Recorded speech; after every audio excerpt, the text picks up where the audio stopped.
ఆ అమ్మాయి అసలు యశోదని ఏం చేసిందో ఏమో కూడా తెలియదు. యశోద ఆచూకీ కూడా ఇంతవరకు తెలియలేదు. ఒకవేళ ఆ అమ్మాయి యశోదని చంపేసి ఉంటుందా?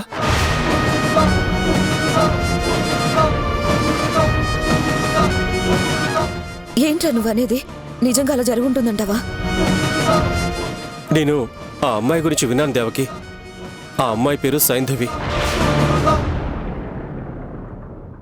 ఆ అమ్మాయి చూడ్డానికి చాలా అమాయకురాలిలాగా మంచిదానిలాగా కనిపిస్తుంది. కానీ అడ్వాన్స్ తీసుకుందంటే ఎదుటి వాళ్ళ ఆయుష్ తీరిపోయినట్లే అని చాలామంది చెబితే విన్నాను. నాకు తెలిసిన వాళ్ళు, దగ్గర వాళ్ళు కూడా చెప్పారు. పరమ కిరాతకురాలంట.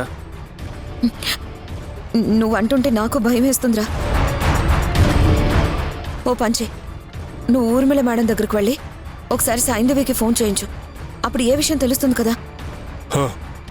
కరెక్టే దేవకి, నేను మేడం దగ్గరికి వెళ్ళి అలాగే ఫోన్ చేయిస్తాను. కానీ ఒక్క విషయం, నాకు యశోద కనపడగానే యశోదని పెళ్లి చేసుకుంటానని చెప్పేస్తాను. తను ఊ అనిందా సరే సరే, లేకపోతే బలవంతంగా తాళి కట్టేస్తాను. ఈ తొందరపాటే నీకొద్దని చెప్పేది.